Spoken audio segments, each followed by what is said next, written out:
ভাবুন তো, এমন একটা শহরের কথা যেখানে প্রেম না করে সিঙ্গেল থাকলেই আপনাকে পেতে হবে কঠিন শাস্তি। যেন তেন শাস্তি নয়, ৪৫ দিনের মধ্যে সিঙ্গেল থেকে রিলেশনশিপে না যেতে পারলে আপনাকে যে কোনো একটা পশু বানিয়ে জঙ্গলে ছেড়ে দেওয়া হবে। হ্যাঁ, আজকে আপনাদের শোনাবো সাই-ফাই আর ডার্ক কমেডির এক অদ্ভুত মাস্টারপিস দ্য লবস্টার এর গল্প। এই অদ্ভুত দুনিয়ার আসল রহস্য আর পেছনের আসল মানেটা কি, চলুন সহজ ভাষায় বুঝে নেওয়া যাক। গল্পের শুরুতেই এক মহিলা ধাই ধাই করে একটি গাধাকে গুলি করে মেরে ফেলে। তারপর সে সেখান থেকে চলে আসে। পরের দৃশ্যে ডেভিড নামের লোককে কোর্টে জিজ্ঞাসাবাদ করা হচ্ছে। সে ঠিক কী কারণে এখনো প্রেম করেনি। সে কি গে, নাকি পর্ন এডিক্টেড, নাকি পশুর সাথে উল্টাপাল্টা কিছু করে। কিন্তু এই সব কিছুর প্রশ্নে ডেভিডের উত্তর না আসে। তাই তাকে ইনভেস্টিগেট করার জন্য রুম নাম্বার ১০১-এ রাখা হয়। তখন জেলার এসে তাকে জানায় তাকে ৪৫ দিনের জন্য এখানে রাখা হবে। এই সময়ের মধ্যেই তাকে এখানের যে কোনো একজন কয়েদিকে ভালোবাসতে হবে। নির্দিষ্ট সময়ের মধ্যে প্রেম করতে না পেলে তাকে যে কোনো একটা পশু বানিয়ে দেওয়া হবে। আর সে যদি পশু হতে অস্বীকৃতি জানায় তাহলে তার সাজা হবে মৃত্যুদণ্ড। তখন ডেভিডকে জিজ্ঞেস করা হয় সে যদি প্রেম করতে না পারে তাহলে কোন পশুতে রূপান্তর হতে চাইবে। ডেভিড তখন বলে সে লবস্টার হতে চায়। এটার কারণ জিজ্ঞেস করা হলে সে বলে কারণ লবস্টার নাকি ১০০ বছরের উপরে বাঁচে আর তার অনেক দিন ধরে নাকি শখ ছিল সাগরের নিচের জগৎ দেখার। এটাই হচ্ছে কারণ। এরপর তাদেরকে লাঞ্চে যখন নেওয়া হয় তখন ডেভিডের একটা যুবতী মেয়েকে পছন্দ হয়, কিন্তু পরক্ষণে সে দেখে মেয়েটির নাক থেকে অনবরত রক্ত পড়তে থাকে। তাই সে নিজের পছন্দ বদলে একজন দয়ালু মহিলাকে গার্লফ্রেন্ড বানানোর কথা ভাবে। মহিলাটি তার নিজের বিস্কুট আরেকজনকে দিয়ে খাচ্ছিল, কিন্তু এই মহিলাটির চেহারা তার পছন্দ হয় না। তাই সে পছন্দ বদলে একজন দুঃখী মেয়েকে গার্লফ্রেন্ড বানাবে ভাবে। কিন্তু সে লক্ষ্য করল যে সারাক্ষণ কান্না করলেও মেয়েটির কোনো আবেগই নেই। তাই এই মেয়েটির কথাও সে ক্যান্সেল করে দিল। তারপর রুমের জানলা দিয়ে সে যখন নিচে তাকালো তখন দেখতে পেল যে অনেক মানুষকে মেরে ফেলা হয়েছে। এরা নাকি নির্ধারিত সময়ের মধ্যেও প্রেম করতে পারেনি, তাই তাদের মেরে ফেলা হয়েছে। কি একটা অবস্থা চিন্তা করে দেখেন। আমাদের বাঙালিরা প্রেম করতে চেয়ে পারছে না, আর তাদেরকে প্রেম না করার জন্য মেরে ফেলা হচ্ছে। তারপর আবার সেই জেলাররা এসে তার হাত পিছনে নিয়ে হাত করা পরিয়ে দেয় আর প্যান্টের বেল্টে তালা লাগিয়ে দেয়। কেন তালা লাগিয়েছে সেটা ব্যাচেলর ছেলেরা ভালো বুঝতে পারবেন। আর একটা কথা, এখানে জেলার মহিলা নিজেকে হোটেলের ম্যানেজার বলে পরিচয় দেয় আর সবাই হোটেলের স্টাফের মতোই ব্যবহার করে, কারণ তাদের সবাইকে হোটেলে রাখা হয়েছে। তারপর রাতে ডেভিড কোনো মতে পেন খুলে কাজ চালিয়ে নেয়। এরপর পরের দিন আবার সেই তালা আর হাট করা আগের মতো পরে পার্টিতে অ্যাটেন্ড করে। এরপর সে অনেক সাহস করে একটা মেয়েকে ডান্সের জন্য প্রপোজ করে। তার প্রপোজালটা এতই বেসুরো আর সাডেন ছিল যে ৩টা মেয়ের মধ্যে সে কাকে প্রপোজ করছে কেউ বুঝতেই পারছিল না। তারপরও সবচেয়ে সুন্দরী মেয়েটা তার সাথে ডান্স করতে এসে পড়ে। তবে দেখা যায় যে এই মেয়েটির নাক থেকেই অনবরত রক্ত পড়ছিল। তাই সে পুরো ডান্সের সময়ই কিভাবে জামা থেকে রক্ত পরিষ্কার করতে হয় সেই আইডিয়াগুলোই শুধু ডেভিডকে দিয়ে যাচ্ছিল। আর ডেভিডও রস ছাড়া মানুষের মতো শুধু হা হু করে যাচ্ছিল। পরের দিন তাদেরকে শিকারে নিয়ে যাওয়া হয়, তবে শিকার কোনো জন্তু জানোয়ার ছিল না। তাদের শিকার করতে হবে এই জেলখানা থেকে পালিয়ে যাওয়া কয়েদিদের। আজকে রাতে তারা অনেক বিদ্রোহীদের শিকার করে যারা প্রেম না করে এখান থেকে পালিয়ে গিয়ে জঙ্গলে বাস করছিল। এরপর রাতে বইয়ের গুরুত্ব বোঝানোর জন্য একটি নাটক দেখানো হয় যেখানে একজন লোক একা খাবার খাচ্ছিল, কিন্তু হঠাৎ খাবার গলায় আটকে সে মারা যায়। কিন্তু সেখানে যদি সে বউ অথবা গার্লফ্রেন্ডের সাথে বসে খাবার খেত তাহলে তার বউ তাকে বাঁচিয়ে দিত। একইভাবে মেয়েদেরও জামাইয়ের গুরুত্ব বোঝাতে একটি নাটক দেখানো হয় যেখানে একটি মেয়ে একা একা রাস্তায় যাচ্ছিল। তখনই এক দুষ্ট লোক তাকে ধরে ইজ্জত নষ্ট করে দেয়। কিন্তু সে যদি স্বামীর সাথে আসতো তাহলে লোকটি তার দিকে তাকানোর সাহসও করতো না। এমনকি বাড়াবাড়ি হয়ে যায় তখন যখন বইয়ের গুরুত্ব বোঝানোর জন্য একজন স্টাফ বিছানায় ডেভিডের সাথে ইন্টিমেটের বিনোদন পর্যন্ত তাকে দেয়। আর ডেভিডের একজন ফ্রেন্ডের হাত টোস্টারে ঢুকিয়ে পুড়িয়ে দেওয়া হয়, কারণ সে নিয়ম অমান্য করে মাস্টারবেশন করেছিল। এসব দেখে ডেভিডের আরেক ফ্রেন্ড একটু চালাকি করে। সে নিজের নাকে নিজেই বাড়ি মেরে নাক ভেঙে ফেলে। তারপর নোজ ব্লিডিং হওয়া মেয়েটির কাছে গিয়ে অভিনয় করে বলে তারও নাকি এমন নোজ ব্লিডিং প্রায়ই হয়। বেশ, তাতেই কাজ হয়ে যায়। পরের দিন তাদেরকে সবার সামনে এক্সাম্পল হিসেবে দেখিয়ে বিদায় দেওয়া হয়। এরপর কয়েকদিন কেটে যায়। ডেভিডের হাতে আর মাত্র 7 দিন সময় আছে। এতদিনেও সে এখনো কাউকেই পটাতে পারেনি। এর মধ্যে একজন মহিলা তাকে রুম ডেটের জন্য প্রপোজ করেছিল, কিন্তু মহিলাটির ব্যবহার আর চেহারা তার মোটেও পছন্দ হয়নি, তাই সে গুরুত্বই দেয়নি। আজকে ডেভিড যখন সুইমিং পুলে শুয়েছিল তখন সে এক সুন্দরী মেয়ের সাথে ফ্লার্ট করার জন্য তার চুলের প্রশংসা করে, কিন্তু মেয়েটি তখন তার সামনে এসে বিভিন্ন অ্যাঙ্গেলে নিজের চুল দেখাতে ব্যস্ত হয়ে পড়ে। তাই ডেভিড তাকে থামিয়ে দিয়ে বলে, তোমার শেষ দিনটা কি করবে বলে ভাবছো তুমি? তার মানে মেয়েটির আজকেই শেষ দিন ছিল, কিন্তু সেও বয়ফ্রেন্ড জোগাড় করতে পারেনি এতদিনেও। মেয়েটি তখন কোনো উত্তর না দিয়ে সেখান থেকে চলে যায়। রাতে মেয়েটিকে জেলার ডেকে বলে, এতদিন পরেও প্রেম করতে পারোনি বলে তুমি নিজেকে পশুর সমান প্রমাণ করেছ, তাই কালকে তোমাকে পশু বানিয়ে দেওয়া হবে। পরের দিন সকালে মেয়েটিকে একটি ঘোড়া বানিয়ে দেওয়া হয়, কারণ মানুষ থাকাকালে সে ঘোড়া হতে চেয়েছিল। পরের দিন গল্ফ খেলার সময় ডেভিড রিয়েলাইজ করে যে সে যেমন অনুভূতিহীন নিরস মানুষ, তারও ঠিক তেমনই ফিলিংলেস জীবনসঙ্গী বেছে নেওয়া দরকার। তাই সে পরের দিন সেই মেয়ের কাছে চলে যায়, যে ছিল একজন সাইকোপ্যাথ। কিন্তু কাছে যেতেই মেয়েটি মুখে ফেনা তুলে মারা যায়। হয়তো সে বিষ খেয়েছিল, কিন্তু ছটপট করে মারা যেতে দেখেও ডেভিড শুধু হাবাগোবার মতো চেয়ে থাকে। আর তাতেই মেয়েটিও ইমপ্রেস হয়ে তাকে বিয়ে করে নেয়। তারপর থেকেই শুরু হয় তাদের বোরিং বিবাহিত জীবন। একদিন সকালে মেয়েটি রক্তাক্ত হয়ে ডেভিডকে শুভ সকাল জানায়। তারপর সে শান্তভাবে বলে সে ডেভিডের ভাইকে মানে কুকুরটাকে মেরে ফেলেছে।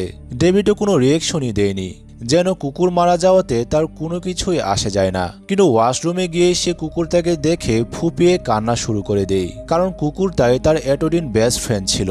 কান্না করে দেখেই মেয়েটি বুঝে যায় যে ডেভিড মোটেও তার টাইপের ছেলে নয়। তাই সে তাকে ধরে জেলারের কাছে নিয়ে যাচ্ছিল, যেন এই প্রতারণার জন্য তাকে উচিত শাস্তি দেওয়া হয়। কিন্তু পথিমধ্যে ডেভিড তাকে ঘুষি দিয়ে পালিয়ে যায়।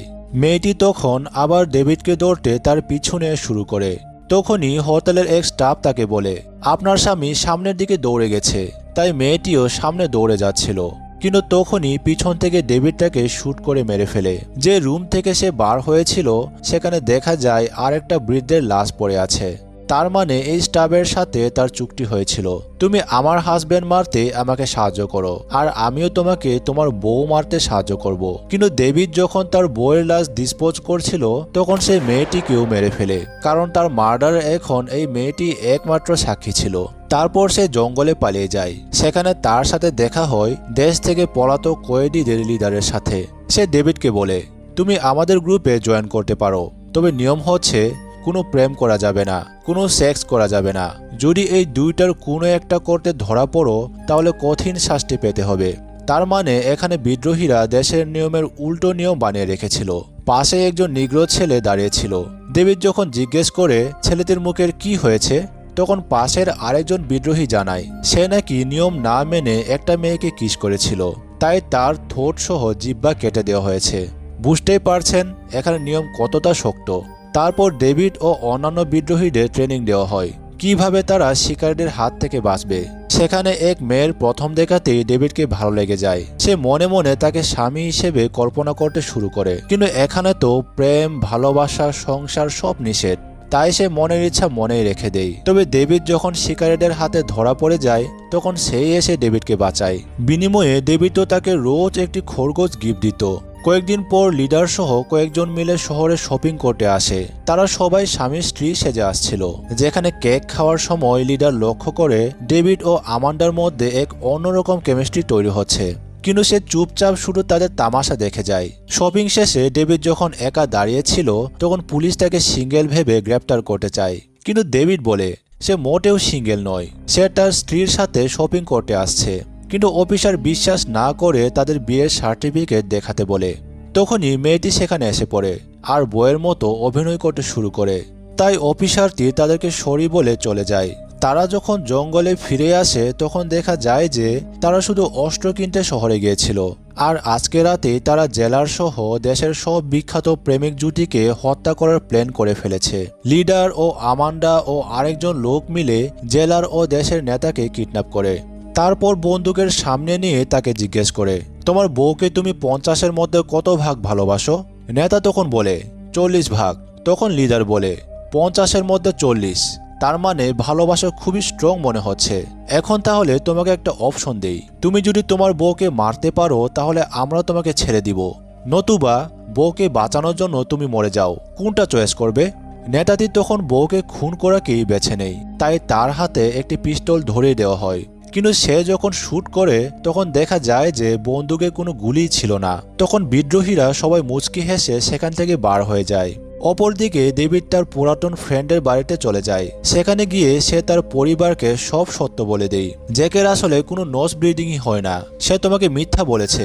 নোজ ব্লিডিং করানোর জন্য সে প্রতিবার নিজের নাক ভেঙে ফেলে, আর যখন সেটা কঠিন মনে হতে থাকে তখন সে চালাকি করা শুরু করে। মানে এখন তার জামায় যে রক্ত দেখতে পাচ্ছ এটা টমেটো সস অথবা লাল রং।